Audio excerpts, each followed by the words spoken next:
মার্চের 12 তারিখের জেএলপিটি রেজিস্ট্রেশনের নিয়ম পরিবর্তন করেছে। আগে ছিল 3060 টাকা ফি, এখন করেছে 3800 টাকা। বিশেষ নোটিশে লেখা আছে একজন ব্যক্তি একাধিক লেভেলের জন্য নিবন্ধন করতে পারবে না, যদি করে তাহলে বাতিল বলে গণ্য হবে। এইখানে আপনারা আপনাদের টেস্ট লেভেল সিলেক্ট করবেন, তারপরে ডেমো এর জায়গায় আপনাদের ফুল নাম বসিয়ে দেবেন।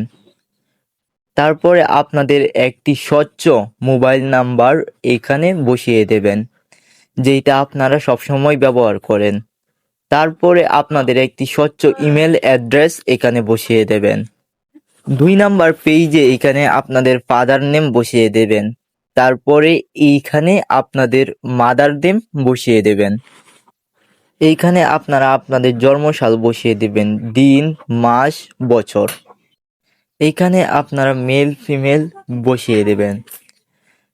তারপরে এইখানে হচ্ছে গিয়ে গুরুত্বপূর্ণ বিষয়, আপনারা আপনাদের বার্থ সার্টিফিকেট, এনআইডি অথবা পাসপোর্ট যেইটা দিয়ে রেজিস্ট্রেশন করবেন সেইটার নাম্বার এইখানে বসিয়ে দেবেন।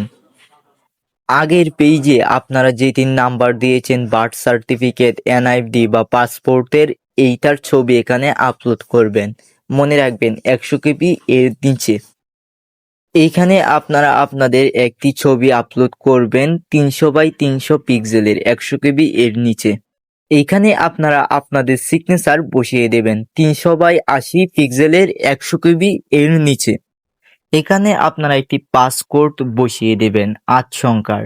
এইটি আপনারা মনে রাখবেন। এইটি পরবর্তীতে আপনারা যে সময় আপনাদের রেজাল্ট দেখবেন সেই সময় কাজে লাগবে। এখানে আপনারা আপনাদের অ্যাড্রেস দিবেন।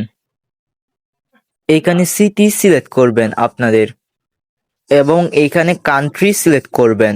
আপনারা আপনাদের পোস্ট কোড এখানে সিলেক্ট করবেন।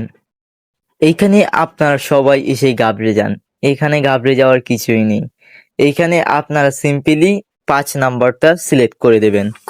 এইখানে একটু গুরুত্বপূর্ণ বিষয়, এখানে আপনারা অতীতে জেএলপিটি রেজিস্ট্রেশন পরীক্ষায় অংশগ্রহণ করে থাকেন, তাহলে সেই পরীক্ষায় যদি আপনারা ফেল করে থাকেন তাহলে এখানে ফেল দিবেন, আর যদি পাস করে থাকেন তাহলে এখানে পাস সিলেক্ট করবেন।